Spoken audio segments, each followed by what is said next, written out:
안녕하세요. 오늘은 제9과 분열왕국 시대에 경고하시는 하나님 함께 은혜를 나누겠습니다. 먼저 아모스 7장 7절부터 8절에 있는 말씀을 한번 같이 읽어보겠습니다. 또 내게 보이신 것이 이러하니라. 다림줄을 가지고 쌓은 담 곁에 주께서 손에 다림줄을 잡고 서셨더니 여호와께서 내게 이르시되 아모스야 내가 무엇을 보느냐. 내가 대답하되 다림줄이니이다.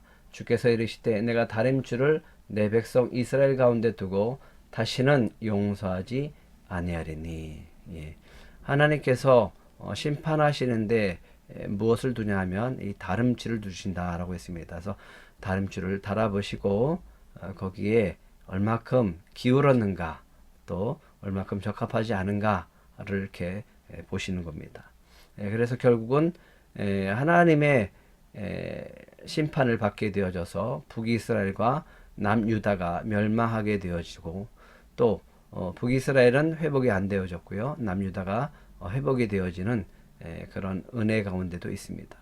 하나님의 심판은 심판으로 그치는 것이 아니라 다시 그들로 하여금 회복하고 다시 주께로 돌아와서 주님의 은혜 속에 들어오기를 원하셔서 심판하시는 겁니다. 분열 왕국 시대 어떻게 분열이 되어졌고 이스라엘 백성들이 이스라엘 왕들이 어떻게 타락을 해가고 분열하고 또 멸망해 가는지를 오늘 살펴보겠습니다. 먼저 지난 시간에 사무엘은 어떤 사람이라고 했죠? 마지막 사사이자 선지자 시대를 연 인물이었고요. 사울과 다윗에게 기름을 부어서 하나님이 택하신 왕으로 세웠던 훌륭한 인물이었습니다. 사울은 안타까운 사람이었죠. 이스라엘 최초의 왕으로 선택받았지만 하나님 앞에 불신하고 또 불순종하고 그러므로 비참한 최후를 맞게 되어졌던 사람입니다. 다윗은 약점이 있음에도 불구하고 영적인 부분과 정치적인 부분에서 가장 균형 잡힌 왕이었다. 그래서 모든 왕들의 척도가 되어졌던 왕이다라고 말씀을 드렸습니다. 솔로몬은 참 안타깝습니다. 최고의 영화와 번영을 누렸으나 범죄와 우상숭배로 결국은 분열 왕국 시대를 열어갈 수밖에 없는 그런 원인을 제공하는 사람이 되어졌다라고 하는 거죠. 그래서 결국은 솔로몬으로 인해서 북이스라엘과 남유다로 분열되어지게 되어집니다. 분열된 이유가 무엇일까라고 하는 것을 우리가 좀 살펴봤으면 좋겠습니다. 왕국 분열의 이유 열왕기상 10장에서 14장까지에 나와 있는데 그거는 결국은 솔로몬의 죄악이었다라고 하는 겁니다.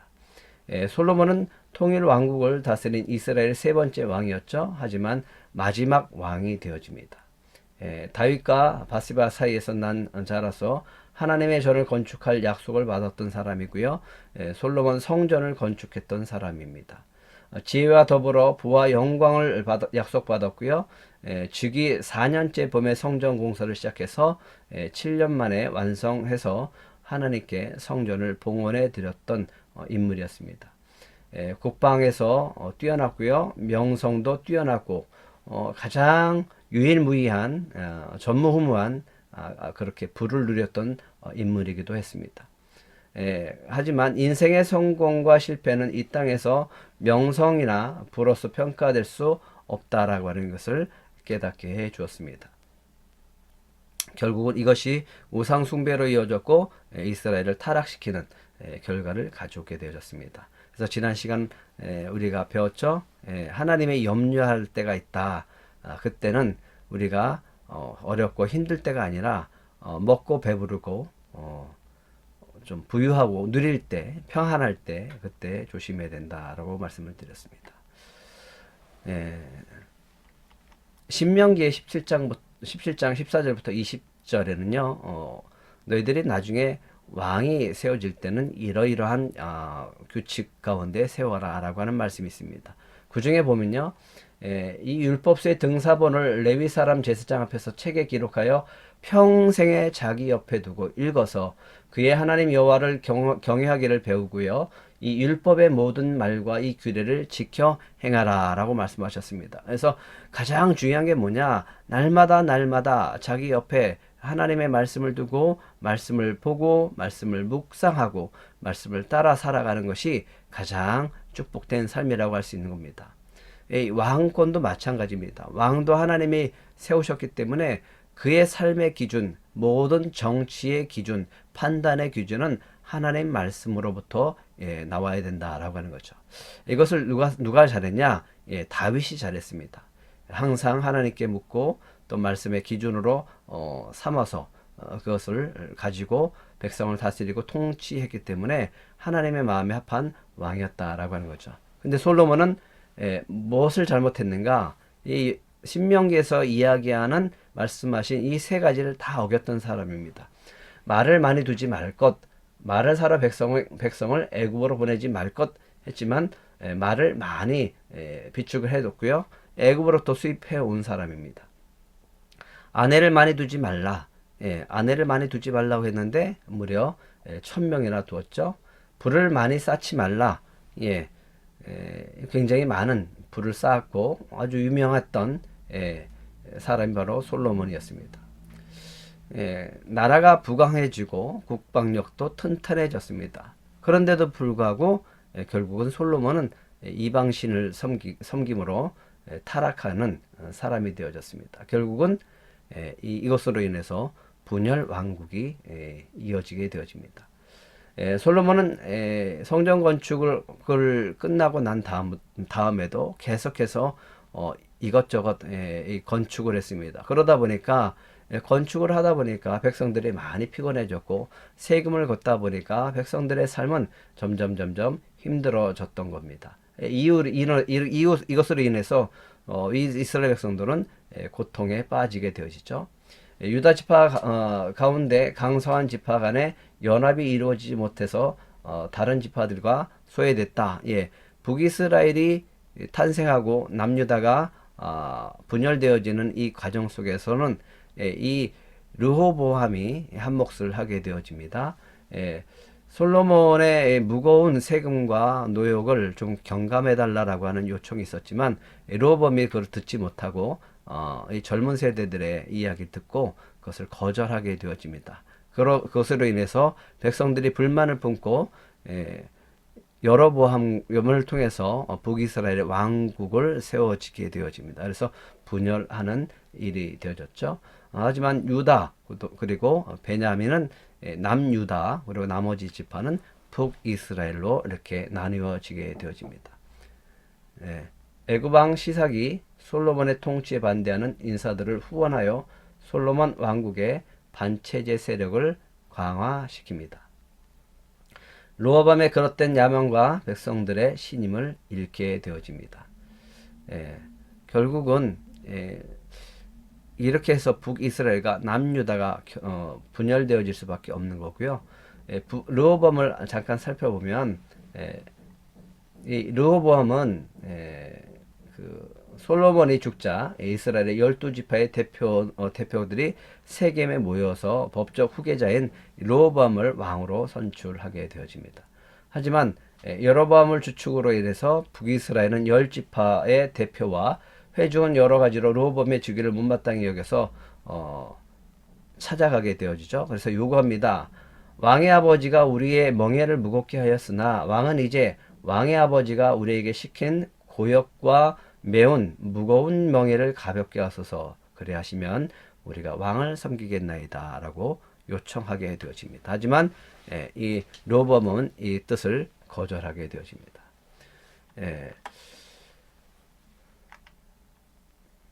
결국은 이것으로 인해서 분열하게 되어지죠. 탄원서가 올라옵니다. 그런데도 불구하고 이 젊은 사람들의 이야기를 듣고 르호보암이 이렇게 얘기를 합니다. 왕이 만일 오늘 이 백성을 섬기는 자가 되어 그들을 섬기고 좋은 말로 대답하여 이르시면 그들이 영원의 왕의 종이 되리이다 라고 원로들이 얘기했지만 이것을 거절하게 되어집니다. 젊은이들의 말을 듣고서 이렇게 얘기합니다. 내 아버지께서 너에게 무거운 멍에를 매게 하였으나 이제 나는 너희의 멍에를 더욱 무겁게 할지라. 내 아버지는 채찍으로 너희를 징계하였으나 나는 전갈 채찍으로 너희를 징계하리라. 예, 예나 지금이나 백성들이 살기가 편해야 되죠. 그런데 자신의 욕심과 자신의 명예욕 그리고 업적을 위해서 백성들에게 노역을 시키고 세금을 많이 걷게 되어지면 불평과 불만이 터져 나올 수밖에 없었습니다.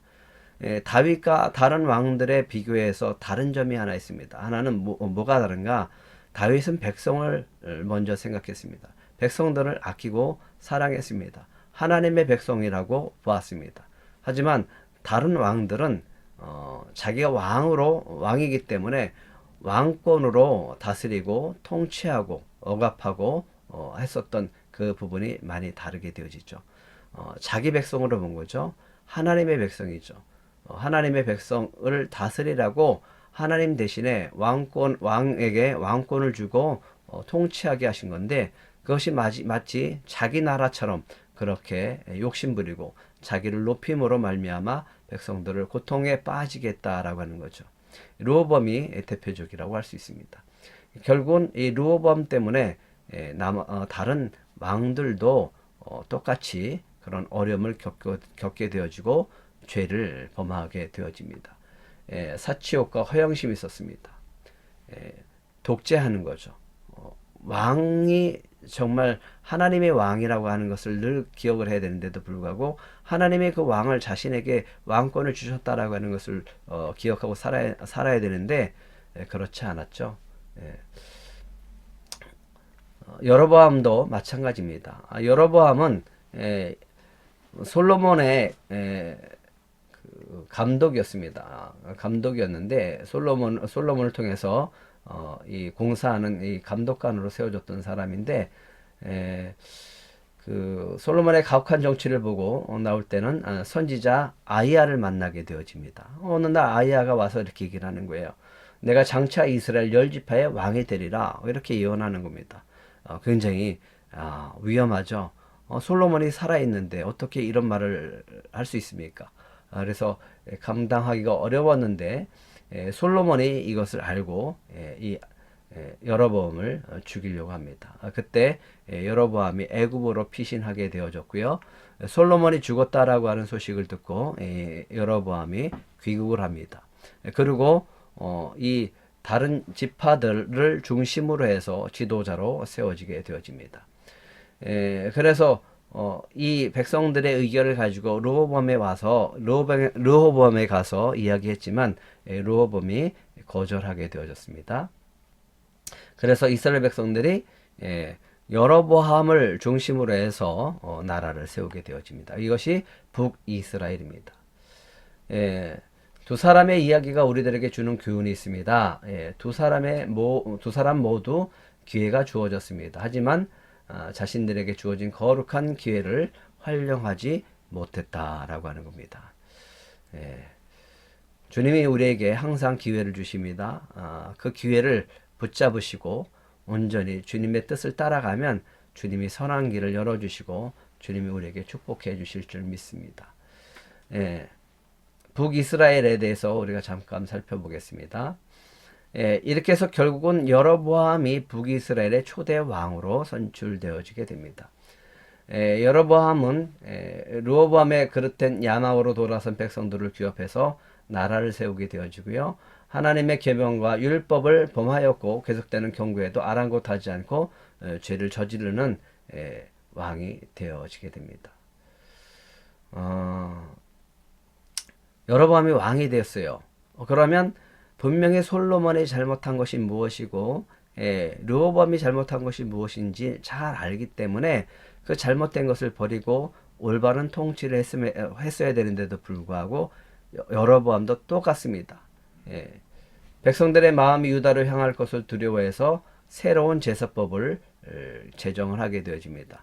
하나님의 율법으로 제정하는 것이 아니라 자기 마음대로 율법을 자기 유리한 대로 통치하기 좋은 대로 그렇게 율법을 제정하게 되어집니다. 또 하나님의 경고를 무시합니다. 베델에서 분향하는 왕을 책망하게 되어지고요. 아들이 병들었을 때 책망받게 되어집니다. 이스라엘 백성들이 그 예루살렘으로 가서 예배를 드리면 어떻게 합니까? 혹시라도 르호보암에게 마음에 돌려줘서 자신을 배신하고 남유다와 함께 살아가는 그런 백성들이 될까, 그런 것이 두려웠죠. 왕권을 잃을까봐 두려웠던 겁니다. 결국은 여로보암도 사울처럼 자신의 왕권에 집착하는 사람이 되어져서 하나님의 율법도 자기 마음대로 바꾸고, 제사장도 자기 마음대로 택해서 율법도 고쳐버리고 절기도 고쳐버리고 모든 것들이 자기 마음대로 통치하는 그런 타락한 왕이 되어집니다. 오므리 왕, 그 다음에 나오는 왕조는요, 오므리 왕조와 아합의 통치입니다. 이제 시간이 흘러갈수록 더욱더 악이 관영해지는 그런 시대로 흘러가게 되어집니다. 그때 활동했던 선지자, 가장 타락한 때 하나님은 가장 능력의 선지자를 사용하셨는데 그 사람이 바로 엘리야죠. 또한 엘리사도 같이 활동하게 되어집니다. 혁명을 일으키고요. 수도를 디르사에서 사마리아로 옮기고요. 북왕국의 번성기를 열었던 왕조가 오므리 왕조였습니다. 그 오므리 왕조 중에 가장 유명한 사람, 악한 사람, 아합이죠. 아합의 통치를 빼놓을 수 없죠.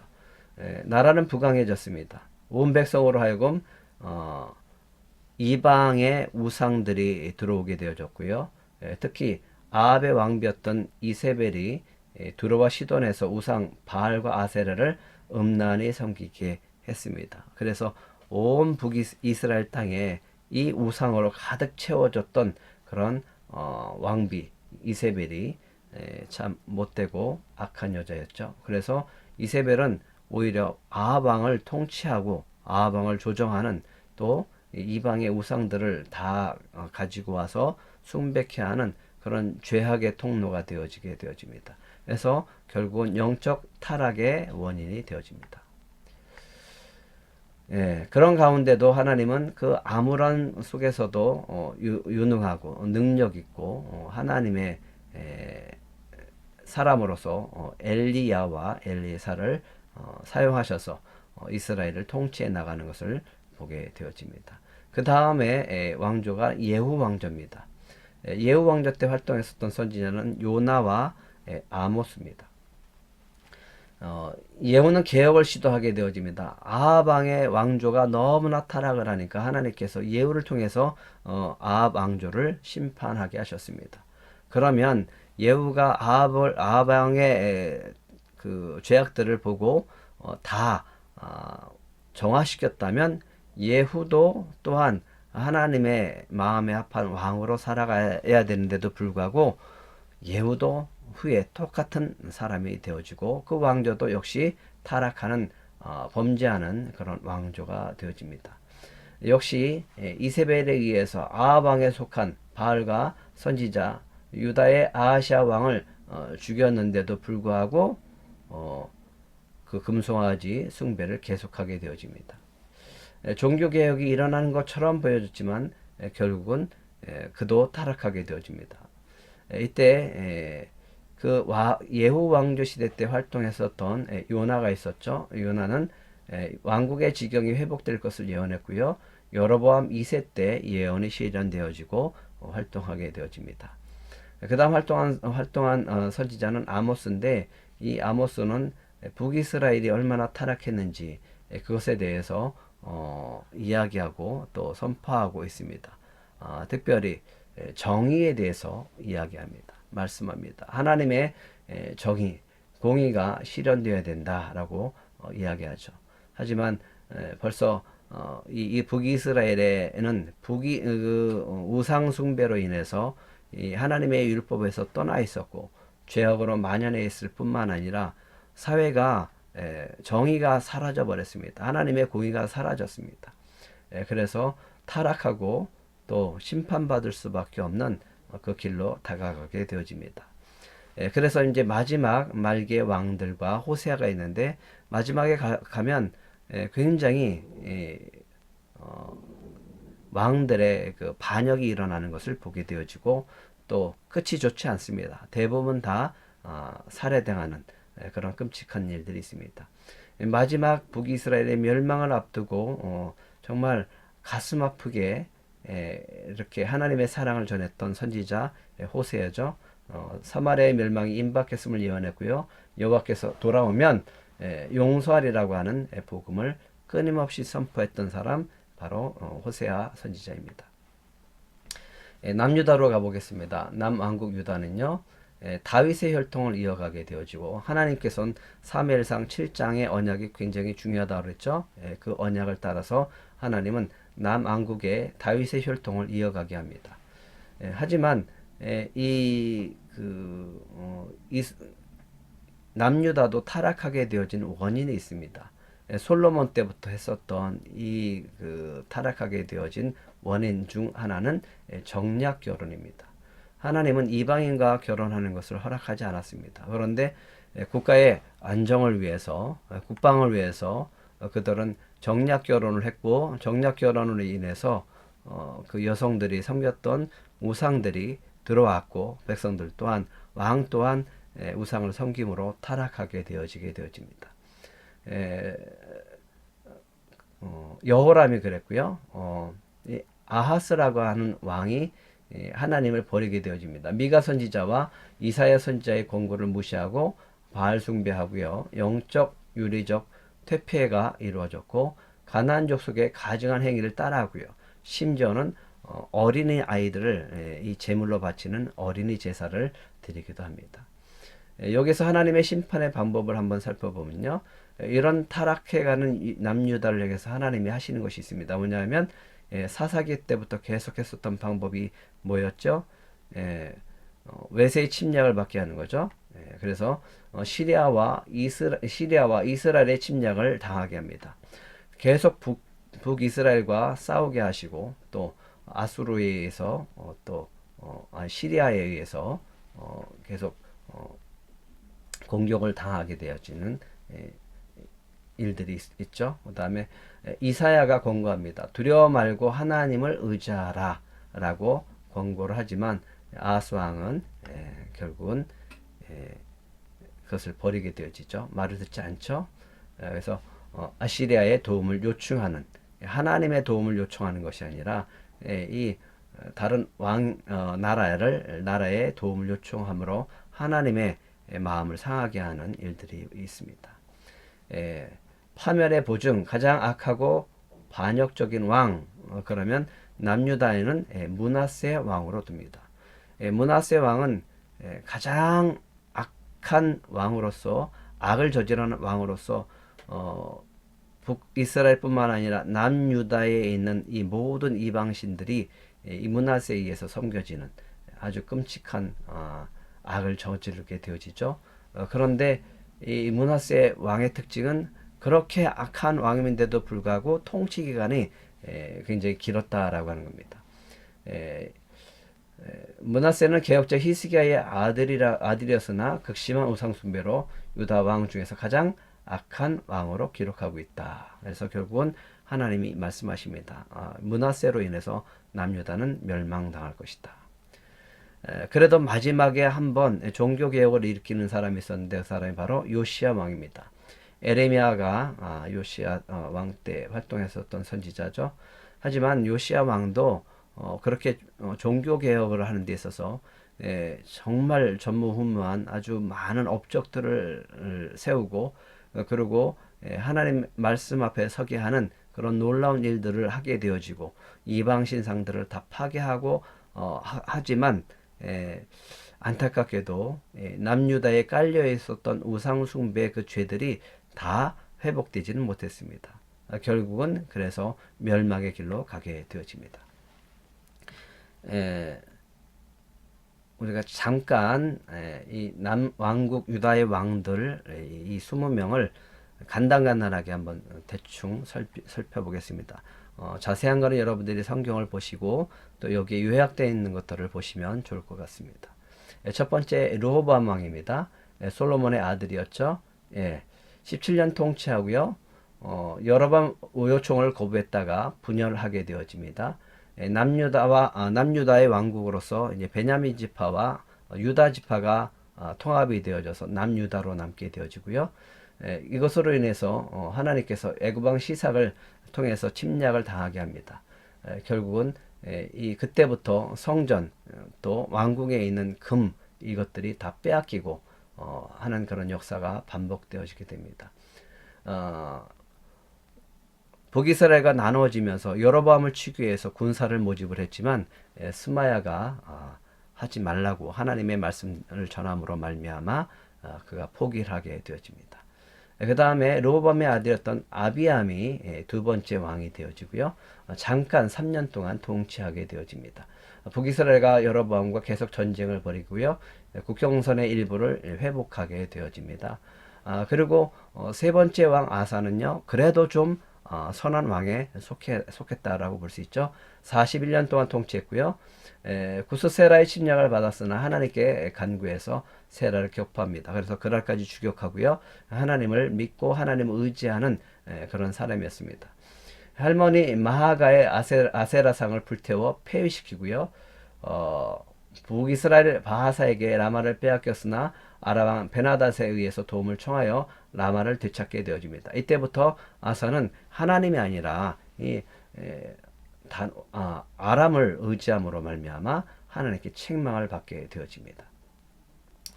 선지자 하나냐를 투옥하게 되어지고요. 끝이 좋지 못했던 병이 들었는데도 불구하고 하나님을 의지하지 않았던 의사를 의지했던 그런 사람이었습니다. 그 왕, 그 다음에 여호사밧이 있는데 여호사밧 하면 아주 신실한 왕으로 우리가 꼽을 수 있습니다. 25년 통치했고요. 선지자 예후에게 나중에 책망을 받게 되어집니다. 왜냐하면 아합이 길앗 라못을 칠 때 도와줬기 때문에 그랬습니다. 모압과 암몬 마온의 침공 때 금식령을 선포하고요. 금식하고 간구한 다음에 오직 하나님만 바라본다. 그리고 그 찬양대를 통해서 성가대를 조직해서 그 적군 앞에 찬양함으로써 하나님께 승리를 얻게 되어지죠.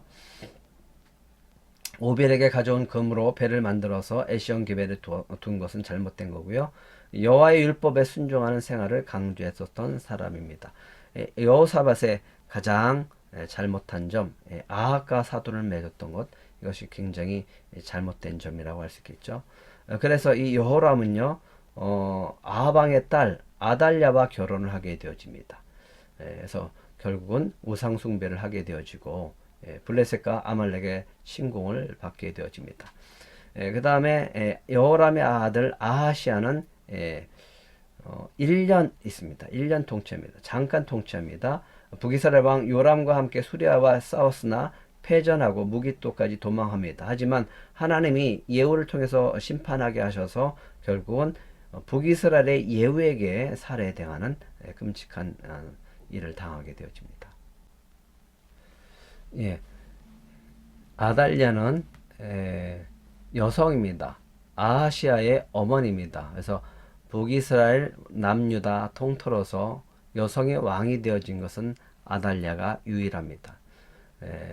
6년 통치하고요. 여호람의 왕비로 자신의 손자인 아하시아의 왕자들을 모두 죽이게 되어집니다. 하지만 여호세바가 왕자 중 요아스를 빼돌리고요. 여호야다가 왕으로 세워지게 되어집니다. 왕국 미문에서 결국은 무리에게 살해를 당하게 되어집니다. 그래서 아달랴 때문에 이 다윗의 혈통이 끊어질 뻔하는 그런 아주 끔찍한 일들이 벌어지게 되어졌습니다. 하지만 하나님의 은혜로 여호세바와 여호야다를 통해서 요아스를 건지고 요아스가 어린 나이에 왕이 되어집니다. 7살 때 왕이 되어지는 거죠. 그리고 40년을 통치하게 되어지는데 어려서부터 숙모 여호세바에 의해서 아달랴로부터 구해져서 6, 7년간 제사장 여호야다에 의해서 성전에서 양육이 되어지기 때문에 신실하게 신앙생활을 하게 되어지고 또 젊었을 때는 아주 통치도 잘했던 왕이었습니다. 하지만 여호야다가 죽으니까요. 결국은 이 요아스도 타락하고 심지어 여호와의 진노를 예언하는 스가랴를 돌로 쳐 죽이는 그런 악한 왕으로 변하게 되어집니다. 처음에는 좋지만 나중에는 타락하는 왕들이 있죠. 그런 사람의 대표적인 왕이라고 할 수 있습니다. 아람 왕 하사엘의 공격으로 결국은 여호사밧에게 살해를 당하고 맙니다. 그 다음에 요아스의 아들인 아마샤가 있죠. 14년 통치하고요.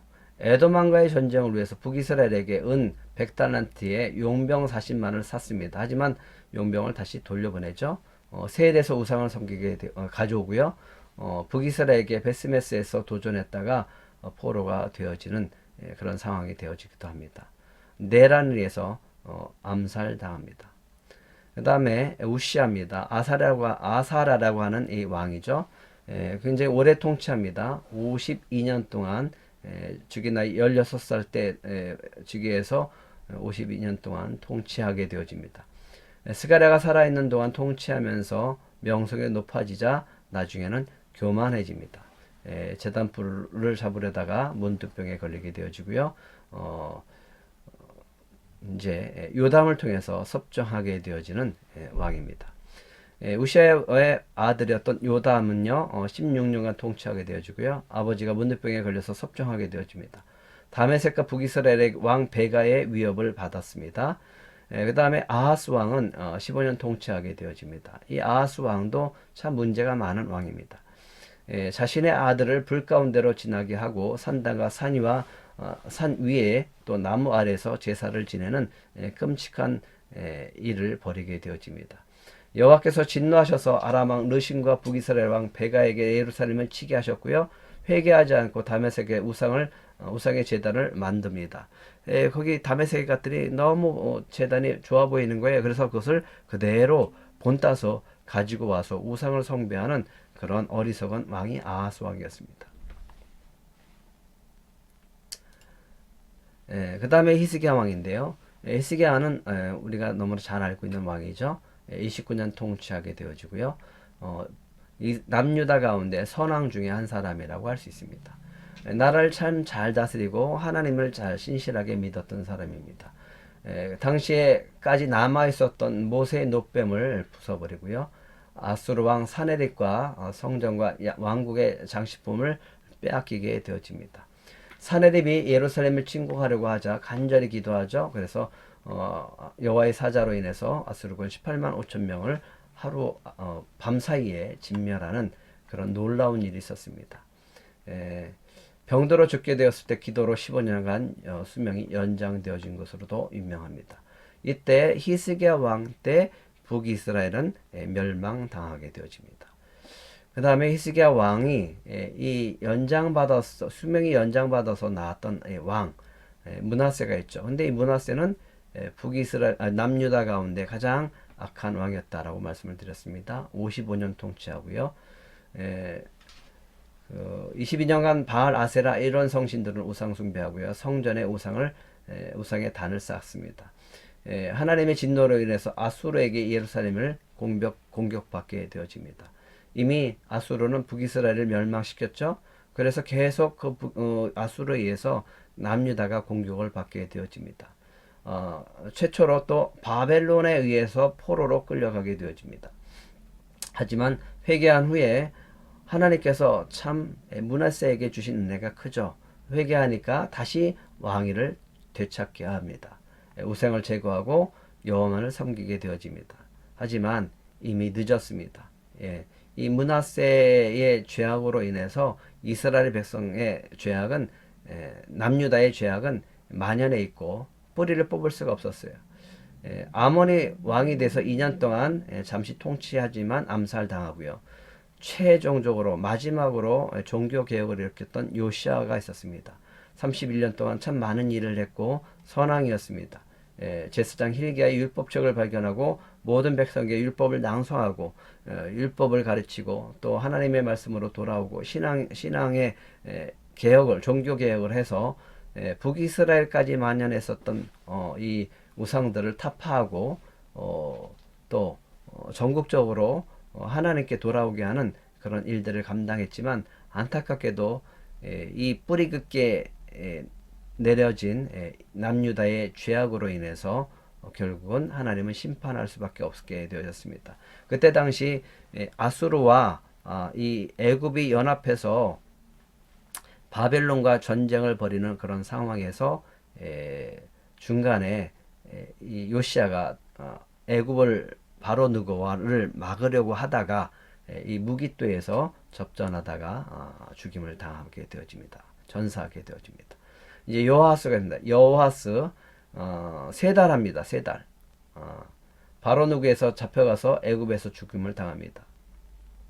결국은 요아스가 바로 누구에 의해서 죽임을 당하니까 애굽의 통치를 받았거든요. 그래서 여호와스는 애굽에서 죽게 되어집니다. 그리고 난 다음에 여호야김 엘리야김인데 요시야의 아들입니다. 이 사람이 11년 통치하는데 바로 누구가 이 여호야김을 세우죠. 엘리야김을 여호야김이라고 하고 세웁니다. 그래서 세금을 징수하고요, 은금을 바로에게 바치게 합니다. 이 여호야김 하면은 뭘 가장 악하게 뽑을 수 있냐면 에레미야의 예언서, 그러니까 하나님의 말씀을 찢어버렸던, 태웠던 그런 왕이기도 합니다. 이때 605년 1차 바벨론에 의해서 포로로 끌려가는 안타까운 일이 벌어집니다. 그때 누가 끌려가냐면 다니엘과 세 친구들이 끌려가게 되어집니다. 그 다음에 여호야긴입니다. 여호야긴 약 3개월 통치하게 되어지고요. 여호야김의 아들입니다. 일명 여고냐 고니아로 불렸고요. 느부갓네살의 포로가 되어서 에스겔과 함께 투옥되어집니다. 2차 포로로 끌려가는데 BC 597년에 끌려가게 되어지고 여호야긴은 나중에 회복이 되어집니다. 하지만 마지막 요시아의 막내 아들이었던 시드기야가 남유다의 마지막 왕이 되어졌고요. 11년 통치하다가 결국은 이 느부갓네살 바벨론에 의해서 멸망당하게 되어집니다. 혼자 살겠다고 성 밖으로 나갔다가 결국은 붙잡혀서 눈이 뽑혀지고 끌려가는 그런 끔찍한 왕이기도 하고, 참 하나님의 백성을 사랑하지 못했고 에레미야의 말을 그렇게 여러 번 얘기했는데도 불구하고 믿지 않고 또 불순종함으로 심판을 받게 되어집니다. 그래서 결국은 586년 3차 바벨론 포로에 의해서 성전 파괴가 되어지고요, 남유다는 망하게 되어집니다. 북왕국 이스라엘 왕들을 또 잠깐 이렇게 가볍게 살펴보기로 하겠습니다. 첫 번째 왕은 여로보암의 왕이라고 그랬죠. 22년 통치합니다. 처음에는 이스라엘 백성들에게 추앙을 받아서 선출되었기 때문에 잘해보려고 했지만 결국은 이 르호보암에게 백성들이 끌려 마음이 돌이킬까봐 우상을 섬기게 했고, 또 자기의 마음대로 법을 고치고 해서 하나님을 떠나는 그런 악한 왕이 되어줍니다. 그래서 하나님은 이렇게 얘기합니다. 성경에 보면 여로보암의 죄를 따랐다. 이스라엘 백성으로 하여금 하나님을 섬기지 못하고 우상을 섬기게 했던 것, 그리고 통치를 자기 마음대로 하는 것, 하나님의 율법이 아닌 자기 마음대로 통치하는 것, 이것이 그의 죄악이었습니다. 여로보암 아들이 나답이 잠깐 2년 동안 통치했지만 피살되고요. 바하사에 의해서 왕권이 바뀌게 되어집니다. 바하사는 24년 동안 통치합니다. 나단 왕의 부장으로 기브돈에서 나답을 죽이고 수도 디르사로에 가서 왕위를 쟁탈합니다. 여로보암과 나답의 일가를 진멸하는 하나님의 그 도구로 사용되어집니다. 그리고 엘라가 2년 동안 통치하게 되어집니다. 하지만 시므리의 반란에 의해서 피살되고 맙니다. 시므리는 또 7일 동안 통치합니다. 가장 짧죠? 7일. 엘라 왕의 전차부대 지휘관이었지만 이 오므리와 또 접전을 하게 되어져서 결국 왕국을 함락하자 왕국에 불을 지르고 자살하게 되어집니다. 그리고 난 다음에 이제 오므리 왕권이 세워지죠. 오므리가 12년 통치하는데 이 사람의 특징은 드르사에서 6년, 사마리아에서 6년 통치하게 됩니다. 그래서 북이스라엘의 그 도시를 수도를 사마리아로 옮기게 되어집니다. 손녀 아달랴를 유다의 여호람 왕에게 주고 사돈을 맺게 되어지죠. 그 다음에 아합 왕이고요. 22년 통치하는데 시돈왕 엣바알의 딸 이세벨과 결혼하게 되어집니다. 그래서 바알과 아세라를 숭배하게 되어지고 우리가 잘 알고 있는 엘리야와 같이 있었던 왕 엘리야가 여러 번 충고하고 또 공고했지만 말을 듣지 않았던 왕이기도 하죠. 이세벨이 나봇의 포도원을 빼앗는 그런 악한 일도 있고요. 결국은 아람 왕 베나닥과의 전쟁에서 남유다의 여호사밧과 연합해서 싸우다가 전사하게 되어집니다. 아합 왕의 아들 아하시아가 뒤를 이어서 2년 동안 통치하게 되어지죠. 엘리야의 책망을 받고 죽게 되어집니다. 그리고 여호람이 통치하게 되어지죠. 아하시아의 형제고요. 아합의 아들입니다. 에돔과 함께 모압과 전쟁을 하였으나 물이 없어서 고생하죠. 그때 누가 의해서 구원해 주냐면 이 엘리사의 도움으로 인해서 그들이 구원을 받습니다. 우상 숭배로 엘리사에게 꾸중을 듣고 여호와의 명령을 받아서 예후에게 살해 당하게 되어집니다. 그리고 다시 한번 왕권이 바뀌어집니다. 예후 왕권이 시작되어지고요. 예후가 28년 동안 통치하면서 아합 왕의 씨앗들, 그러니까 불의하고 악한 것들을 다 진멸하는데 사용되어지게 되어집니다. 뿐만 아니라 남유다도 그렇죠. 그런데 예후가 그렇게 해놓고도 자기가 또 타락을 해버립니다. 아합의 집을 멸하고요. 이세벨을 죽입니다. 바알을 섬기면서 베델과 단의 금송아지 숭배를 그치지 않았습니다. 그리고 여호와 율법을 지키지 않았습니다. 예후의 아들인 여호아스가 17년 동안 통치하게 되어지고요. 역시 죄를 이어가게 되어지는 것을 보게 되어집니다.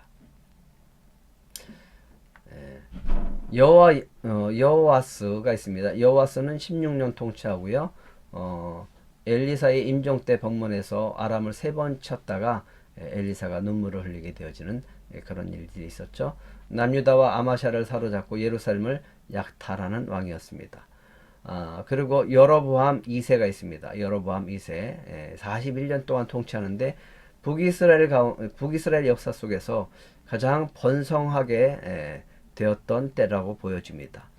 그렇게 된 이유는 아수르가 그렇게 북쪽에서 왕성하게 활동했었던 이 아수르의 세력이 잠시 소강 상태가 되어졌기 때문에 그렇습니다. 북이스라엘의 가장 융성한 시기였고요. 그때 활동했었던 선지자 요나와 아모스 선지자가 있었죠. 여로보암의 2세 아들인 스가랴가 통치하게 되어지는데 6개월 통치하고요. 살룸에게 의해서 피살당합니다. 그리고 또 왕권이 이제 바뀌어지고요. 살룸이 1개월 동안 통치하고 스가랴를 죽이고 왕이 됐지만 무나헴에 의해서 또 살해당합니다. 그리고 무나헴이 10년 동안 통치합니다. 아수르 왕 불에 의해 침공당하고요. 1000달란트를 바치게 되어집니다. 무나헴의 아들인 부가히야가 2년 동안 통치하고요. 아수르에게 조공을 바치지만 베가에 의해서 또 살해당합니다. 베가가 약 20년 동안 통치합니다. 아람 왕 르신과 함께 예루살렘을 포위하려고 했다가 실패했죠. 하나님이 예루살렘을 지키고 있기 때문에 그렇죠. 아수르 왕 디글랏 빌레셀에게 9지방을 빼앗기고요. 동쪽 지파가 포로로 잡혀가는 그런 끔찍한 일들이 벌어지면서 이제 북이스라엘은 멸망의 단계로 넘어가게 되어집니다. 결국 엘라의 아들 호세아의 반란으로 죽임을 당합니다. 마지막 왕은 호세아입니다. 호세아의 선지자가 활동했었던 그 동명이인의 왕이기 때문에 우리가 좀 헷갈릴 수가 있죠. 마지막 왕입니다. 9년 동안 통치하고요. 여호와 앞에서 악을 행함으로 아수르 왕 살마네세에 의해서 사마리아를 빼앗기게 되어지고 옥에 가두게 되어지고 백성을 잡아가게 되어집니다. 사마리아의 이방인을 이주시키는 방법을 쓰죠. 그래서 아수르는요 민족 전체를 이동시킵니다. 그래서 다른 민족을 그 북이스라엘로 옮겨 놓는, 그래서 혼합시켜 버리는 그런 정책을 썼습니다. 결국은 북이스라엘은 722년에 멸망당하고요.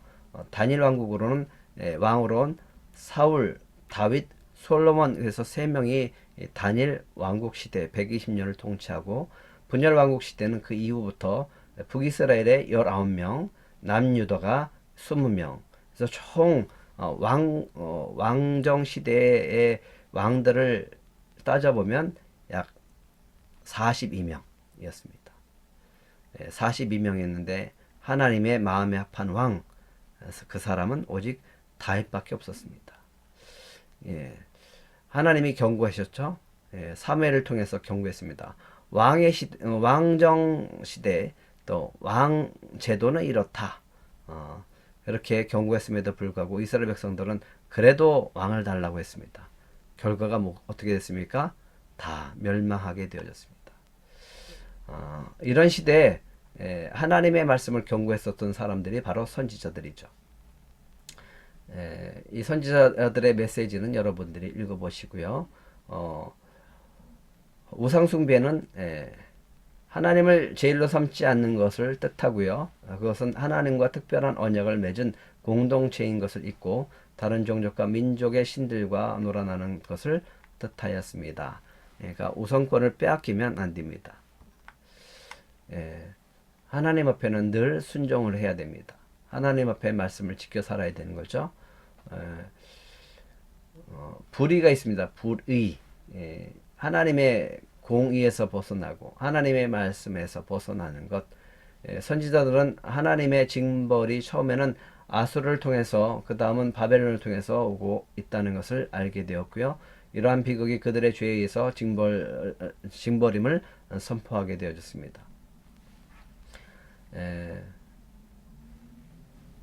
그들은 이스라엘 백성이 상호간의 언약의 백성으로 짊어져야 할 책임을 거절했기에 적군에 의하여 파멸당하고 포로로 잡혀가게 될 것을 경고했습니다. 하나님께서 이스라엘 백성과 언약을 했잖아요. 그러니까 이스라엘 백성이 하나님의 언약을 파괴하니까 결국은 파괴된 언약 가운데 하나님은 징벌하고 심판할 수밖에 없었다라고 하는 겁니다. 종교적인 책임, 정치적인 책임, 경제적인 책임은 하나님 앞에서 우리가 짊어져야 할 책임들입니다. 하나님이 바라는 세계는 모든 사람들이 동등한 위치에 설 수 있는 새로운 사회 공동체입니다. 자유의 영이신 하나님은 의롭고 서로 돌봐주는 백성을 형성하고자 원했습니다.